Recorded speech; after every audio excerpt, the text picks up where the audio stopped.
ప్రియాంక పెళ్ళి ఎప్పుడు మరి? అది తన చేతుల్లో, తన డెసిజన్ అది. అంతేనా? తను ఇప్పుడు అనుకుంటే అప్పుడు నువ్వు అసలు ఫోర్స్ అస్సలు లేదు. మీ ఇద్దరు కలిసి ఎట్ ఏ టైం చేసుకుందాం అనుకున్నారు కదా అప్పుడు. అనుకున్నాం. సో అవ్వలేదు, అన్నీ అనుకున్నావు జరగవు కదా.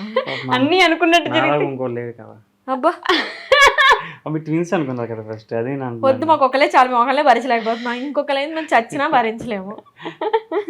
మిమ్మల్ని ఆయన కూడా భరిస్తున్నాడు కదండి పాపం. అలా First నుంచి నేను మీకే సపోర్ట్ చేస్తున్నాను కానీ ఇందాక నుంచి అలా అనిపిస్తుంది, అలా కనిపిస్తుంది అంతే.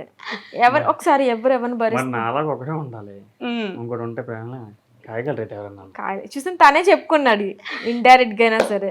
మరి ఎవరన్నా అంత నీలాగా ఒకలే ఉండాలి. నాలో ఒకళ్ళేరే, మేము ఇద్దరు ఉన్నాం. ఇద్దరు ఉంటే ఇద్దరు గొడవలు ఆడే విధానం ఏదైనా మేము ఇద్దరే కదా ఉన్నాం, మేము ఇద్దరేనా ఉన్నాం. అవునవును, ఇద్దరే ఉన్నారు, ఇద్దరే ఉన్నారు. ట్విన్స్ ప్రకారంగా వెళ్తారు.